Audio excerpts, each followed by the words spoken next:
નમસ્કાર, ડે સ્પેશિયલમાં આપનું સ્વાગત છે. આપની સાથે હું છું પાર્થ મોદી. દર્શક મિત્રો, ડે સ્પેશિયલમાં આજે વાત કરીશું. આમ તો ચારે બાજુ પોલિટિક્સને લઈને ચર્ચાઓ છે. જે રિઝલ્ટ આવ્યું રિઝલ્ટને લઈને ચર્ચાઓ છે. ચર્ચાઓ એવી પણ છે ચારે બાજુ કે કોની સરકાર બનશે, તોડજોડની નીતિની વાતો થઈ રહી છે. પરંતુ એ વસ્તુથી સાઈડમાં હટીને જો વાત કરીએ તો આજના દિવસને ખાસ કરીને એક યાદ કરવાનું મહત્ત્વ એટલા માટે વધે. 5મી જૂનના રોજ આપણે પર્યાવરણ દિવસ તરીકે એની ઉજવણી કરીએ છીએ.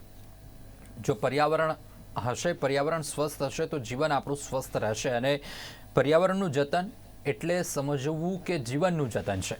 અને જે રીતેની પરિસ્થિતિ અત્યારે ખાસ કરીને ભારતમાં જોવા જઈએ તો ગ્લોબલ વોર્મિંગની અસર, જે હઝાર્ડનેસ ફેક્ટરીને લઈને જે એન્ફ્લુએન્ટ જે બધા બહાર નીકળતા હોય એટલા માટે રિવર પોલ્યુએટ થાય તમારી, આ તમામ વસ્તુ, લેન્ડ પોલ્યુએશન વધી રહ્યું છે. આ તમામ જે પોલ્યુશન વધી રહ્યા છે એની પાછળ કોણ જવાબદાર? આ સવાલ પણ આપણને ઊભા થાય. અને આ વખતે ગરમીની અંદર આપણે અહેસાસ કર્યો કે ભાઈ વૃક્ષો નથી અને વૃક્ષોની અછતના કારણે કેટલી ગરમી પડી રહી છે અને એની અસર કેટલી વર્તાઈ રહી છે. હજુ સુધી પણ જ્યારે ગરમીનો અહેસાસ થતો હોય, સતત 45-47 ડિગ્રી તાપમાન જાય અને તાપમાનની વચ્ચે એક વૃક્ષનો છાંયડો તમને જ્યારે મળે ત્યારે એ આનંદ આવે, એટલે અહેસાસ થાય કે ભાઈ વૃક્ષો વાવવા તો જરૂરી છે.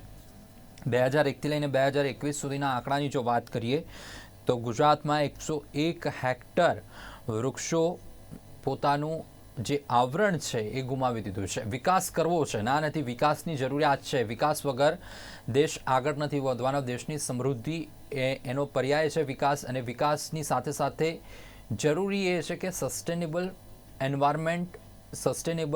એન્વાયરમેન્ટનો ગ્રોથ કેવી રીતે આપણે વિકસાવી શકીએ. કારણ કે વિકાસના કારણે પર્યાવરણનું નિકંદન કે પર્યાવરણનો નાશ ન હોય. કોઈ વસ્તુના નાશના કારણે આપણે જો એનો વિકાસ થાય તો એ વિકાસ ન કહેવાય, એ વિનાશ જ કહેવાય. અને જે રીતે જંગલોનું નિકંદન નીવડી રહ્યું છે, જે રીતે આપણે સમજ્યા વગર જે બિલ્ડિંગોનું કન્સ્ટ્રક્શન થઈ રહ્યું છે, ગ્લોબલ વોર્મિંગની અસર એક બાજુ વધી રહી છે, જે ફેક્ટરીઓના ધુમાડા છે એ સતત જે વાતાવરણને નુકસાન પહોંચાડી રહ્યા છે. આ તમામ વસ્તુઓ છે. જવાબદાર કોણ છે આની પાછળ? અને જવાબદાર તંત્રની સાથે સાથે નાગરિકોની કેટલી જવાબદારી આની અંદર હોય છે? પર્યાવરણના દિવસે આપણે એ વસ્તુ જોતા હોઈએ છીએ સમાચારોની અંદર કે ઘણી વખત સાંભળતા હોઈએ છીએ કે ભાઈ વૃક્ષારોપણ થઈ ગયા, કે વૃક્ષો વાવ્યા, કે 100 વૃક્ષો વાયા, કે 500 વૃક્ષો વાયા. પરંતુ વાયા પછી જતન કેટલું કર્યું એ કોઈ કહે છે. સાથે સાથે હવે ક્યાંક અભિગમ બદલવાની પણ જરૂરી છે. તમે 500 વૃક્ષો ના ઉછેર કરી શકો તો એટલીસ્ટ એક વૃક્ષનો તો તમારે ત્યાં ઉછેર કરી શકો. એટલે અભિગમ એ રીતે બદલવાની જરૂર છે કે સારા પ્રસંગ હોય કે સારી વસ્તુ હોય કે કોઈનો બર્થડે આવતો હોય તો ક્યાંક અભિગમ એ બદલાય કે એક નાનો છોડ આપ્યો હોય વૃક્ષનો, કે ઘરમાં ચલો પ્લાન્ટેશન કરો, ગિફ્ટમાં તમે નાનો છોડ આપી શકો. શું આવા અભિગમોથી આપણે પર્યાવરણની જાળવણી કરી શકો? હા, સ્ટેપ ભલે નાનો છે પણ કહેવાય છે ને કે ટીમ્પે ટીમ્પે સરોવર ભરાય, એવી જ રીતે આ નાના નાના કદમો જ ક્યાંક આપણા પર્યાવરણની જતન માટે મહત્વના સાબિત થશે.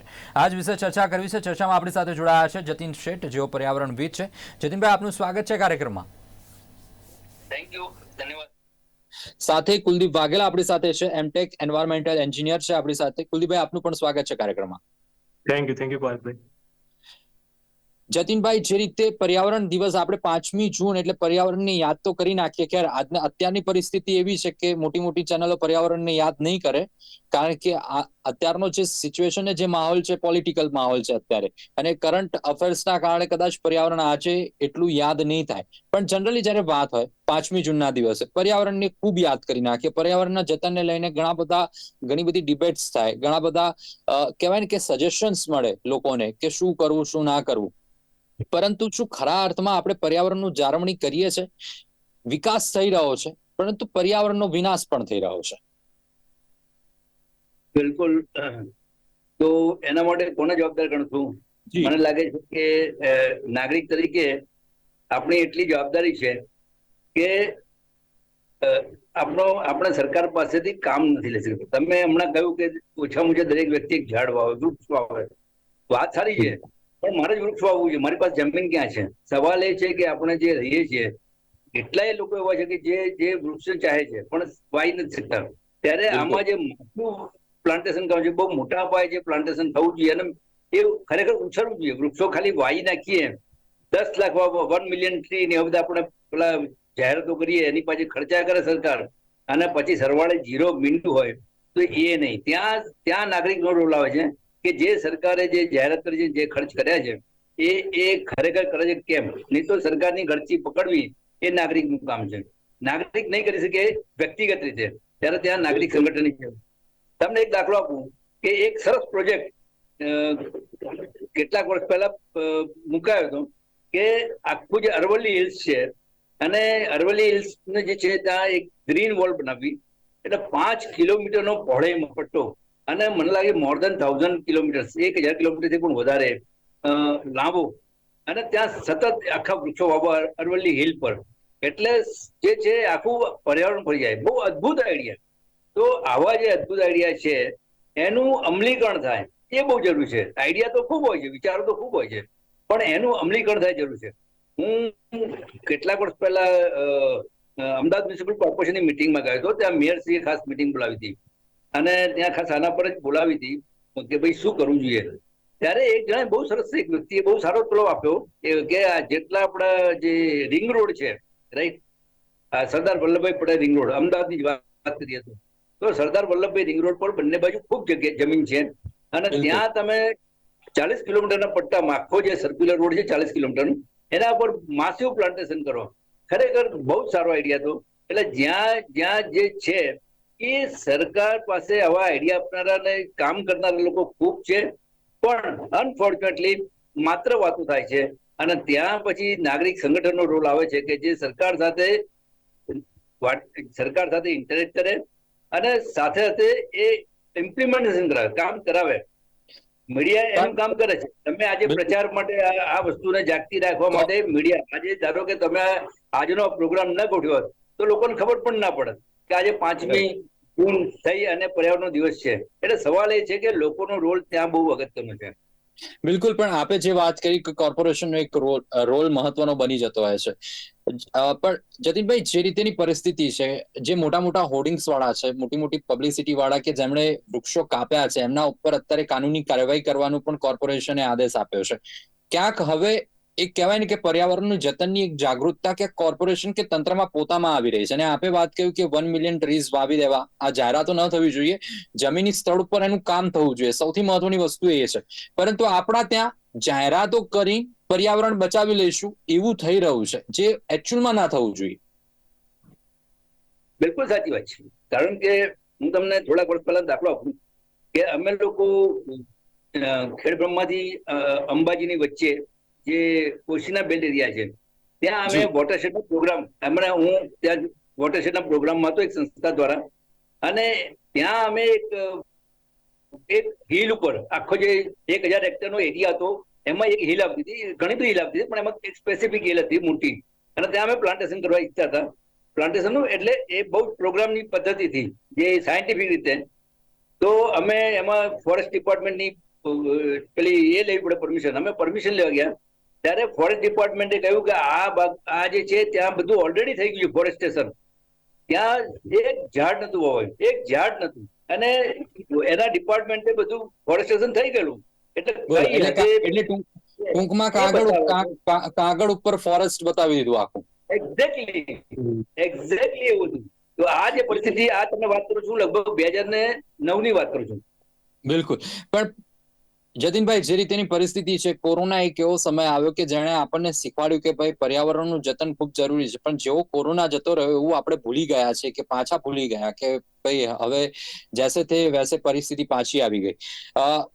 કુલદીપભાઈ આપને પૂછવા માંગીશ, કારણ કે ટેકનિકલ, આપ તો એન્વાયરમેન્ટલ એન્જિનિયર છો, અને પાછું ટેકનિકલ ટર્મ્સમાં જોવા જઈએ કે સામાન્ય લોકોને ખબર છે કે પોલ્યુશનના પ્રકાર કયા છે. તો ચલો એર પોલ્યુશન છે, વોટર પોલ્યુશન છે, લેન્ડ પોલ્યુશન છે, પરંતુ આ પોલ્યુશન, રિવર પોલ્યુશન છે, આ પોલ્યુશન થાય છે કેવી રીતે? અને સાથે સાથે ઘણી કંપનીઓ એવી હોય છે કે જીપીસીબી ના જે નોર્મ્સ હોય કે પછી એના જે નોર્મ્સ હોય, નોર્મ્સ પહેલા શરૂઆત તો એ નોર્મ્સ થી કરી નાખે જેથી કરીને સર્ટિફિકેટ મળી જાય કે પરમિશન મળી જાય. પછી ધીમે ધીમે એ નોર્મ્સ નું પાલન નથી થતું હોતું, એનું મોનિટરિંગ નથી થતું હોતું.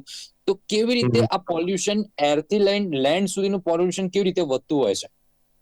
જી જરૂર જણાવીશું. એમાં પાર્થભાઈ એવું હોય છે કે ઇન્ડસ્ટ્રીમાં ક્યાંય ને ક્યાંય બળતણ યુઝ થતું હોય છે, કોલસો યુઝ થતો હોય છે, કે પછી તમે પેટ્રોલ ગણી લો, ડીઝલ ગણી લો, કે પછી સીએનજી છે, પીએનજી, આ બધા ફ્યુલ યુઝ થતા હોય છે. તો આ ફ્યુલના જે બર્નિંગના ટાઈમને એમાંથી સલ્ફર ડાયોક્સાઇડ છે, ઓક્સાઇડ્સ ઓફ નાઇટ્રોજન, પાર્ટિક્યુલેટ મેટર્સ જેવા પોલ્યુટન્ટ રિલીઝ થતા હોય છે હવામાં. એ જે હવામાં રિલીઝ થતા હોય છે તે નિયર બાયના એરિયાને પણ ઇફેક્ટ કરે છે, જે આપણી એમ્બિયન્ટ એર કહેવાય. એમ્બિયન્ટ એર એટલે સરાઉન્ડિંગ હ્યુમન બોડીની સરાઉન્ડિંગમાં જે પણ એર હોય છે એમ્બિયન્ટ એર આપણે ગણી શકીએ. તો પોલ્યુટન્ટ હોય છે એ આના લીધે થઈને આવતા હોય છે. પછી વેહિક્યુલર એમિશન છે, એના લીધે થઈને થોડા ઘણા આવતા હોય છે. અને ઘણા કેમિકલ્સ એવા હોય છે કે જેની ફ્યુમ્સમાંથી પણ એ ક્રિએટ થતા હોય છે. અને ઇન્ડસ્ટ્રીમાં એવું છે કે ઇન્ડસ્ટ્રી એ નોર્મ્સ જે ગવર્મેન્ટ નોર્મ્સ આપે છે એ ફોલો કરે છે. પણ નોર્મ્સની અંદર આવી ગયું એટલે એ લોકો ખુશ થઈ જાય છે. પણ એ એવું નથી કરવાનું હતું કે નોર્મ્સની અંદર આવ્યું તો હવે એના પછી એને હજુ પણ એને કેવી રીતે ડિક્રીઝ કરી શકાય કે ઓછું કરી શકાય પોલ્યુશન થતું, એ એક બિલકુલ કરવા જેવું છે.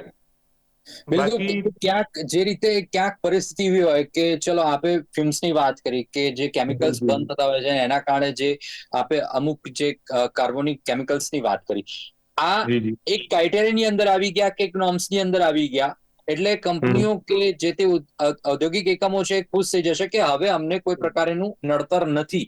પણ એ પ્રયત્ન નથી થતો કે હજુ આને કેવી રીતે ઓછું કે કેવી રીતે રિડ્યુસ કરી શકીએ. તો એના માટેનું કોઈ વસ્તુ કેમ એ જાગૃતતા કેમ નથી ઔદ્યોગિક એકમોને કે ચલો ભાઈ નોર્મ્સની અંદર તો છે જ, પરંતુ હજુ આપણે એન્વાયરમેન્ટને સેફ રાખવા માટે હજુ કંટ્રોલ કરીએ, હજુ જે વોટરની અંદર જે એફ્લુએન્ટ જતું હોય, જે પ્રદૂષણ વાળો પ્રવાહી જતું હોય એને ઓછું કરવા માટેનો પ્રયત્ન કરીએ. હવે એ જે પોલ્યુશન છે અત્યારે એ લેવલ પર પહોંચી ગયું છે કે એ લેવલથી હવે એને ઓછું ના કરી શકાય, એ લેવલ મેન્ટેન જી કરી શકાય કે એનાથી વધારે ના થાય એના માટેનો આપણે પ્રયાસ કરવો જોઈએ. અને મેં એક કેલ્ક્યુલેશન કે જૂના શું કહેવાય ન્યૂઝલેટર કે પત્રિકામાં એક જગ્યાએ વાંચ્યું હતું કે જી માણસ જે હ્યુમન બોડી છે એ દિવસમાં ટોટલ 78 લાખ લીટર 78 લાખથી 80 લાખ લીટર ઓક્સિજન કન્ઝ્યુમ કરે છે ટોટલ એની લાઈફમાં. 60 વર્ષની લાઈફમાં એ એટલું ઓક્સિજન કન્ઝ્યુમ કરતો હોય છે. તો એના માટે થઈને એને 7 પુખ્ત વયના વૃક્ષો વાવવા જરૂરી છે. 7 જો બિલકુલ 15 વર્ષના વૃક્ષો એ વાવી દેશે તો એને આ અર્થ ઉપર આવીને એનું ઓક્સિજન અર્થને પાછો આપી દીધો એવું ગણાશે. તો મારા બિલકુલ. હિસાબે જી અને આપે તો આજ સારી એવી શરૂઆત કરી કે આજે પર્યાવરણના જી દિવસે આપે વૃક્ષ દાન કર્યા, એક સારો અભિગમ આપે અપનાવ્યો. આપને એ પૂછવા માંગીશ કે કેવો રિસ્પોન્સ રહ્યો આપ જ્યારે વૃક્ષનું આજે દાન થયું કે વૃક્ષ આપી રહ્યા હતા ત્યારે લોકોમાં એ ઉત્સુકતા હતી કે ચલો ભાઈ હું વૃક્ષ લઈ જાઉં, મારા ત્યાં વાવવું, લોકોમાં એ જાગૃતતા જોવા મળી કે પછી આપના થકી કેવા પ્રકારની જાગૃતતા લાવવા માટેનો એક પ્રયત્ન થયો? પહેલા તો મારામાં જ ઉત્સુકતા વધારે હતી કેમ કે હું આને દિવાળીના જેમ ગણતો હતો કે as a environment engineer world environment day છે તો એ અમારા માટે બહુ મોટો દિવસ કહેવાય. તો હું અને મારી ટીમ જ્યારે હું આદ્વિક એન્વાયરમેન્ટલ સર્વિસ અહીંયા સ્ટાર્ટ કર્યું છે 2 વર્ષથી ગાંધીનગરમાં, જી ત્યાં અમે જે વેસ્ટ છે એમ્બિયન્ટ ટેકનું પોલ્યુશન ચેક કરતા હોઈએ છીએ અને પોલ્યુશન કેવી રીતે ઓછું કરી શકાય એના પણ અમે સજેશન આપતા હોઈએ છીએ ઇન્ડસ્ટ્રીને. તો અમારી ટીમ સાથે આજે મેં સ્ટાર્ટ કર્યું હતું, સવારમાં મોર્નિંગમાં સ્ટાર્ટ કર્યું ત્યારે થોડો રિસ્પોન્સ ઓછો હતો પબ્લિકનો. પછી જેમ જેમ લોકોને ખબર પડી કે હા આ લોકો ફ્રીમાં આપે છે એટલે એ લોકો આવીને પછી આવતા હતા. અને અત્યાર સુધીમાં 100+ મેં ટ્રીઝ આપી દીધા છે, ડિસ્ટ્રીબ્યુટ કરી દીધા છે લોકોમાં. બિલકુલ, ખૂબ જ સારો એક અભિગમ આજના દિવસે આપે કર્યો. જતીનભાઈ, જે રીતે ઘણા લોકો આ રીતેનું પર્યાવરણ જાળવણીને લઈને ઘણી બધી આ વસ્તુઓ કરતા હોય છે અને ખાસ કરીને સ્કૂલો હોય કે પછી કોલેજો હોય એની અંદર સ્ટુડન્ટ્સ અવેરનેસ કે પછી યુવાનોને અવેરનેસ થાય માટેના પ્રોગ્રામ થતા હોય છે. પ્રોગ્રામ કરતા એક નાગરિક તરીકે કે એક પેરેન્ટ તરીકે દરેક વ્યક્તિએ પોતાના ઘરમાં પર્યાવરણની જાળવણી વિશે દરેક પોતાના બાળકોને સમજાવવું એ કેટલું મહત્વનું છે. કારણ કે આપણે જો એક ચોકલેટનું રેપર છે, આપણે રસ્તામાં ખાઈને નાખી દઈએ છીએ, ડસ્ટબિનમાં નથી નાખતા, એનું પ્રોપર ડિસ્પોઝેબલ નથી થતું, એનું ડિસ્પોઝેબલ પ્રોપર નથી થતું, એના કારણે પરિસ્થિતિ એ થઈ રહી છે કે પીરાણાનો ઢગ એ પર્વત મોટો ને મોટો બનતો જઈ રહ્યો છે. તો ક્યાંક એ રિસાયકલિંગ વાળી જે પ્રોસેસ છે એ આપણી સ્લો પડી રહી છે. એને કેવી રીતે આપણે સુદ્રઢ કરીશું? આપણે તમે હમણાં જે શરૂઆત કરી એમાં મને કહ્યું કે જે આપણી જે 2 કંપનીઓ છે જે હોર્ડિંગ વાળી, બરોબર, જી એને આટલા બધા વૃક્ષો કાપી નાખી, એ બતાવે છે કે એ લોકોનો કોઈ ડર જ નથી. ડર નથી. સવાલ એ છે કે આપણા ત્યાં જે પ્રોબ્લેમ છે એ સરકાર દ્વારા એન્ફોર્સમેન્ટ નહીં થવાનું.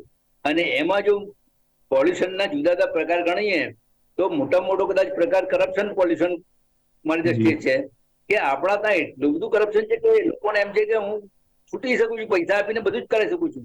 આ જે છે જ્યાં સુધી એન્ફોર્સમેન્ટ આપણા ત્યાં ના હોય, એટલે એન્ફોર્સમેન્ટ એટલે સરકારનો મુખ્ય કામ, કોઈ પણ સરકાર હોય, કોઈ પણ દેશની સરકાર હોય, હું એમ કહું માત્ર બે જ કામ કરે. એક લો એન્ડ ઓર્ડર મેન્ટેન કરવાનું અને બીજું નબળાના પ્રોટેક્શન કરવાનું. જે માણસો બાહુબલી છે એનાથી નબળા માણસો પ્રોટેક્શન કરવું. તો આ બે વસ્તુ કરે તો સરકાર મોસ્ટ સક્સેસફુલ કહેવાય, એ બહુ સફળ સરકાર કહેવાય.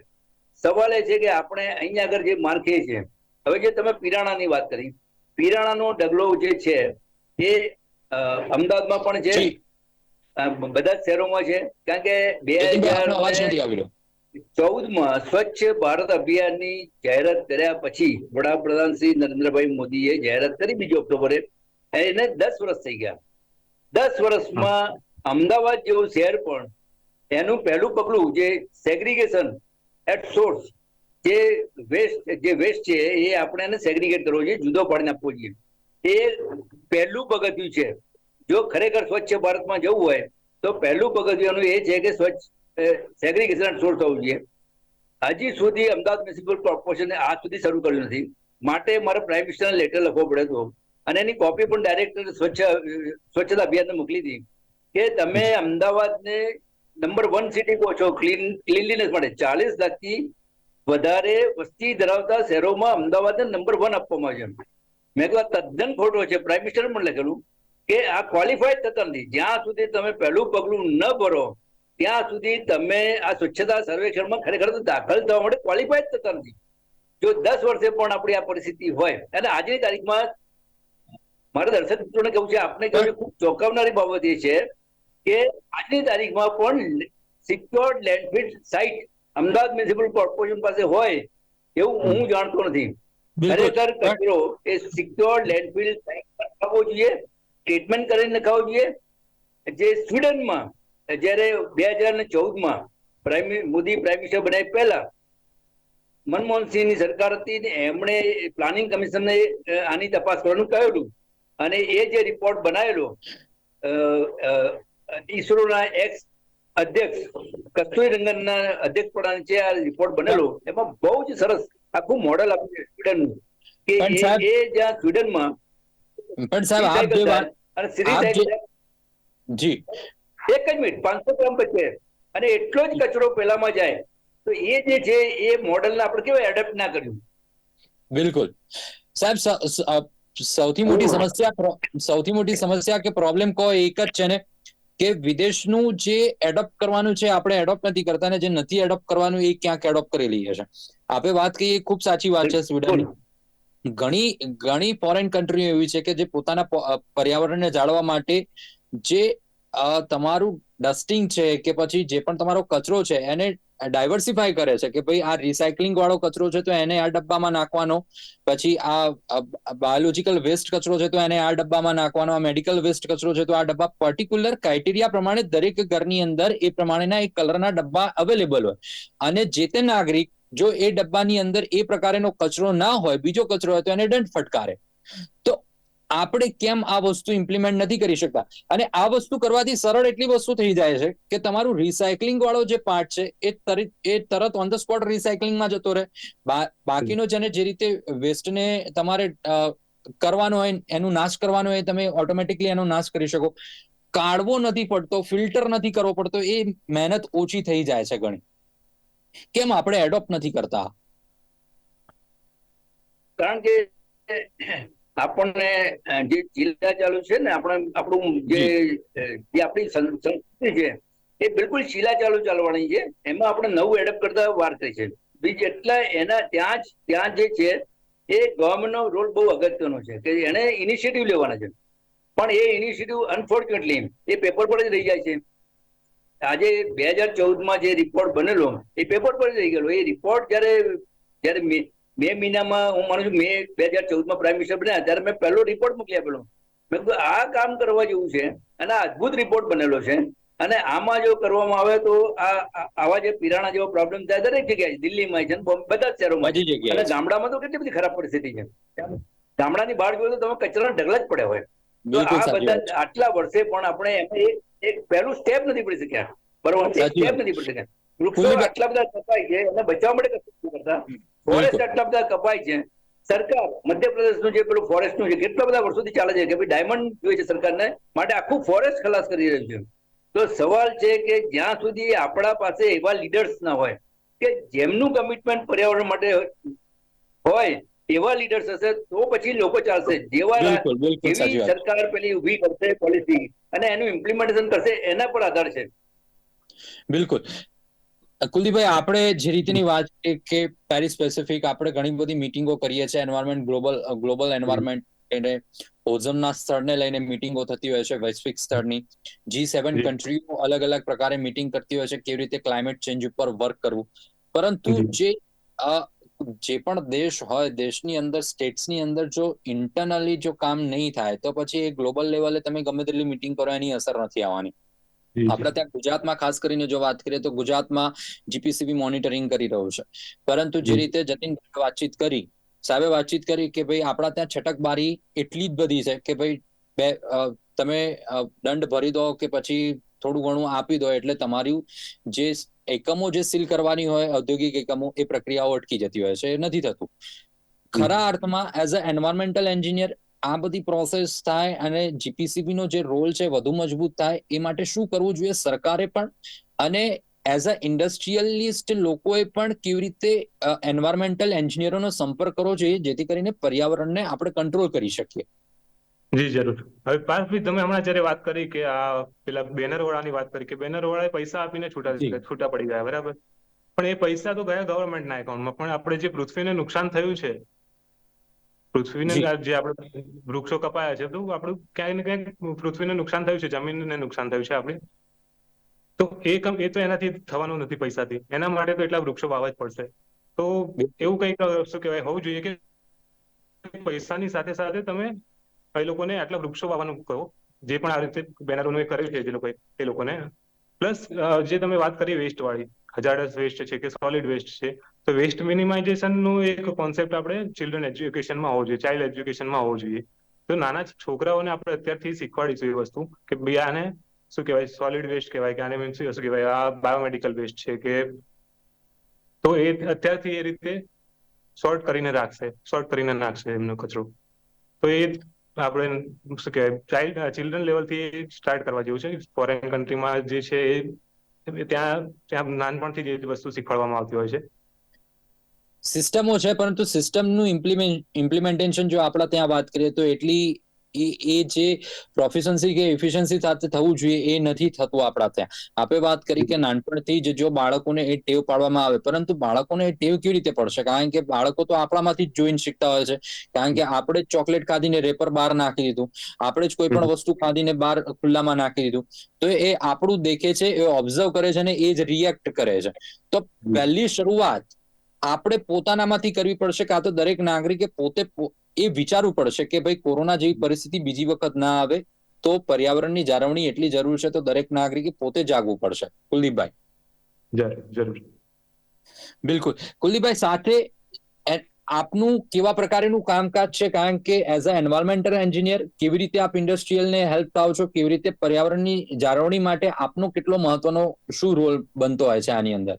જયારે કોરોના આવ્યો ત્યારે કોરોના પહેલા હું હતો જીપીસીબીમાં as a schedule two auditor કામ કરતો હતો. એટલે જીપીસીબી ઓડિટ અલોટ કરે ને એમના જે ઓડિટ અલોટ કરી હોય એ ઇન્ડસ્ટ્રીમાં જઈને ઓડિટ કરવાનું હોય કે એ લોકોનો પોલ્યુશન લોડ કેટલો છે, કે પોલ્યુશન લેવલ કેટલું છે એ લોકોનું.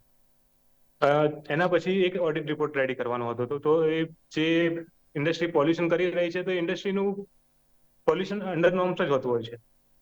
પણ મને ત્યારે પછી એના પછી મને વિચાર આવ્યો હતો, એટલે મેં કોરોનામાં પછી ઘણો ટાઈમ મળી રહ્યો વિચારવા માટેનો. તો એના પછી મેં મારું પોતાનું સ્ટાર્ટઅપ કર્યું છે, જ્યાં હું દરેક ઇન્ડસ્ટ્રીને ફ્રી કન્સલ્ટિંગ આપું છું એમના ત્યાં જઈને, અને એમના ત્યાં થતો પોલ્યુશન લોડ એમને કેલ્ક્યુલેટ કરીને આપું છું કે તમારે ત્યાં આટલું પોલ્યુશન થાય છે, અને જો એમને રિડ્યુસ કરવું હોય તો એ પછી આગળ મારા સાથે શું કે જોઈન થઈને લેબોરેટરીમાં અમે એનાલિસિસ વગેરે કરીએ છીએ. વેસ્ટ વોટર હોય તો એનું એનાલિસિસ કરીને એની ટ્રીટમેન્ટ કઈ રીતે કરવી, કે એર પોલ્યુશન થતું હોય તો એમાં પછી કયા એર પોલ્યુશન કંટ્રોલ ઇક્વિપમેન્ટ લગાડવા, આ રીતની અમે સર્વિસ પછી એ લોકોને આપતા હોઈએ છીએ. બિલકુલ. પણ કુલદીપભાઈ, ક્યારેક એવો અનુભવ થયો કે ઇન્ડસ્ટ્રીયલની અંદર જે જરૂરિયાત આપે કીધું કે અમુક ઇક્વિપમેન્ટ્સ લગાડીને આપો છો જેના કારણે એર પોલ્યુશન ઓછું થાય, પરંતુ ઇન્ડસ્ટ્રીયલ પોતે એવું વિચારતી હોય કે આ ખોટો ખર્ચો કરવો એના કરતા કંઈક નાનું મોટું થાય કે જેના કારણે નાના મોટા રૂપિયા આપીને બચી જવાય ને જે પ્રોપર વે થી જવાનું હોય એ વેને એ લોકો એક્સેપ્ટ ના કરતા, એવા પણ કેસીસ ક્યારે સામે આવ્યા? કેસીસ મારી સામે આવે છે, પણ એવું જી. થતું હશે ત્યારે તો આટલું પોલ્યુશન જોવા મળતું હોય છે કે જેમ કે આપણે બિલકુલ. ગણીએ કે ઘણા એરિયા છે, ઇન્ડસ્ટ્રીયલ એરિયા છે, તો સેઝ વાળા એરિયા છે, તો ખોખરામાં એપલ પાર્ક છે, જીઆઈડીસી, ત્યાં પોલ્યુશન એટલું નથી થતું હતું. અને વટવામાં જઈએ તો વટવામાં આપણને જઈએ ત્યાં જ ખબર પડી જાય છે કે અહીંયા પોલ્યુશન થઈ રહ્યું છે. તો એ ક્યાંક ને ક્યાંક તો પોલ્યુશન થતું જ હશે એવી તો રીતે. પછી આપણે વટવાની વાત કરી તો ત્યાં જીપીસીબી કેમ કોઈ કાર્યવાહી નથી કરતી, કેમ કોઈ એક્શન નથી લેતી, કાં તો પછી કેમ ત્યાં જે પગલા લેવા જોઈએ નથી લેવાતા?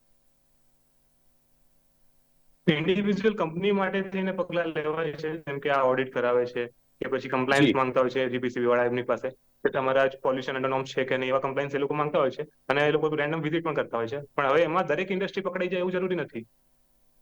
બિલકુલ. જતીનભાઈ, આપ કઈ કહેવા માંગી રહ્યા છો?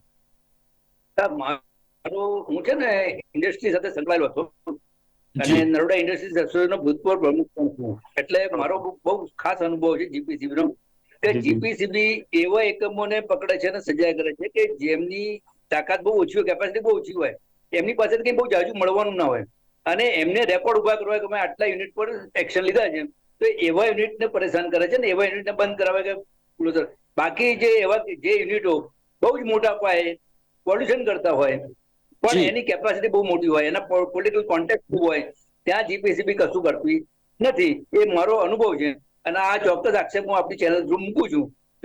એ મારો પોતાનો પર્સનલ અનુભવ છે. અમે જયારે લંચ મિટિંગમાં એક વખત ઇન્ફોર્મલ લંચ મિટિંગમાં હું જીપીસીબી ના અધિકારી સાથે વાત કરતો હતો, ત્યારે કહેલું ભાઈ અમારે પણ જીવવાનું છે. એટલે કેટલાક કમિટેડ હતા, પણ હવે એમને પણ ધારો કે સાબરમતી નદીનું પ્રદૂષણ છે, એના માટે ખૂબ લડ્યો છું. તો સાબરમતી નદીના પ્રદૂષણની વાત થઈ, મેં એમને કીધું ક્યાં ક્યાંથી પ્રદૂષણ આવે છે, એસિડો છોડવામાં આવે, બધી જ વાત થઈ. તો એમણે કીધું કે આ બધી અમને ખબર જ હોય, પણ અમે કશું ના કરી શકીએ, વી આર હેલ્પલેસ, કારણ કે અમારા ઉપરથી અમારે પણ જીવવાનું છે. એક બાજુથી અમને જે માફિયા છે એમના તરફથી અમે કાંઈ પણ કરીએ તો માફિયા તરફથી અમને પેલી મળે ધમકી મળે, અમારું જાન પણ જાય, બીજી બાજુ પૈસા પણ જાય, ત્રીજી બાજુ અમારા પોલિટિકલ જે લીડર છે એમને પણ ખુશ રાખવાના છે. આ જે પરિસ્થિતિમાં જીપીસીબી એક દેખાવનું પેલું છે, મોહરું છે, બાકી એનાથી આપણે રિઝલ્ટની અપેક્ષા રાખવી બિલકુલ નિરર્થક છે આજના સંજોગોમાં. ત્યાં સુધી dedicated, committed, honest leadership, political leadership ના હોય ત્યાં સુધી આપણા માટે કોઈ વસ્તુ શક્ય નથી. ક્યાંક તંત્રની જે નૈતિકતા નહીં હોય ત્યાં સુધી આ કામ નથી થવાના. સમયની મર્યાદા નડી રહી છે. જતીનભાઈ, આપના થકી આજના દિવસે એક મેસેજ જે સામાન્ય લોકોને 30 સેકન્ડમાં મેસેજ આપજો જતીનભાઈ. બસ મારે લોકોને એટલું જ કહેવું છે કે જો આપણે જાગૃત થઈએ તો આપણે નાગરિક તરીકે જાગૃત થવું છે. એટલે આ પર્યાવરણની સાથે જુદા જુદા જે નાગરિક સાથે સંકળાયેલા તમામ વિષયો છે એમાં આપણે રસ લેવો જોઈએ, કારણ કે એ આપણા માટે ને આપણા આવનારા પેઢી માટે ખૂબ જરૂરી છે. બિલકુલ. કુલદીપભાઈ, આપના તરફથી એક મેસેજ 30 સેકન્ડ. જેમ કે જતીન સરે કીધું કે દરેક નાગરિકે જાગૃત થવાની જરૂર છે, તો દરેક નાગરિકે જાગૃત થઈને પોતાના જે કંઈ પણ બર્થડે સેલિબ્રેશન છે કે પછી મેરેજ એનિવર્સરી કે કંઈ પણ સેલિબ્રેશન કરો છો, તો સેલિબ્રેશનમાં તમે એક વૃક્ષ વાવવાનું રાખો, તો તમારા આખા જીવનકાળ દરમિયાનના જેટલા પણ સેલિબ્રેશન થશે એટલામાં તમે ઘણા વૃક્ષો વાવી લેશો. બિલકુલ બિલકુલ બિલકુલ સાચી વાત છે. કુલદીપભાઈ, આપનો ઓડિયો મ્યુટ થઈ ગયો છે. જી બિલકુલ. દર્શક મિત્રો, જે રીતે પરિસ્થિતિ છે કે 5 જૂને આપણે પર્યાવરણ દિવસની ઉજવણી તો કરીએ છીએ, વિશ્વ પર્યાવરણ દિવસની, પરંતુ એની જાળવણી કેટલી રાખીએ છીએ અને શું પરિસ્થિતિ છે જમીની સ્થળ ઉપર, એ તમામ મુદ્દે ચર્ચા થઈ. ટેકનિકલ બી ચર્ચા થઈ કે ટેકનિકલી પાસા પણ ઘણી વખત ચર્ચવા એટલા જ ખૂબ જરૂરી હોય છે. એટલા જ માટે કુલદીપભાઈએ પણ વ્યવસ્થિત આપણને અમુક જે પોલ્યુશન થઈ રહ્યા છે, કેવા પ્રકારની પરિસ્થિતિ હોય છે ને એમના થકી, કારણ કે એન્વાયરમેન્ટલ એન્જિનિયરનો બહુ મોટો રોલ હોય છે કે જે પર્યાવરણને કે જે ઔદ્યોગિક એકમો હોય છે એ જે પ્રદૂષણ કરતા હોય છે એને કંટ્રોલમાં રાખવા માટે જે રીતેનું કુલદીપભાઈ કામ કરી રહ્યા છે. અને જતીનભાઈએ પણ વાત કરી કે સતત લડત આપતા રહ્યા છે અને પર્યાવરણને જાળવણી માટે કે પછી સાબરમતી રિવરફ્રન્ટની જાળવણી માટે, અને આગળ પણ એમના જ પ્રકારે આ પ્રકારે એમની લડત ચાલુ રહેશે. ને આશા આપણે એવી વ્યક્ત કરીએ છીએ કે તંત્ર હવે જાગે અને પર્યાવરણની જાળવણી માટે એટલી જ સજાગ બને. આપણી સાથે જોડાયા જતીન શેઠ, કુલદીપ વાઘેલા, આ બંને અમારી સાથે જોડાયા. દર્શક મિત્રોને માહિતી અને માર્ગદર્શન આપ્યું બદલ બંનેનો આભાર. Thank you very much. દર્શક મિત્રો, ડે સ્પેશિયલની અત્યારની રજૂઆતમાં અત્યારે બસ આટલું જ. ફરીથી મળીશું એક નવા વિષય વસ્તુ સાથે. ત્યાં સુધી મને રજા આપશો. નમસ્કાર.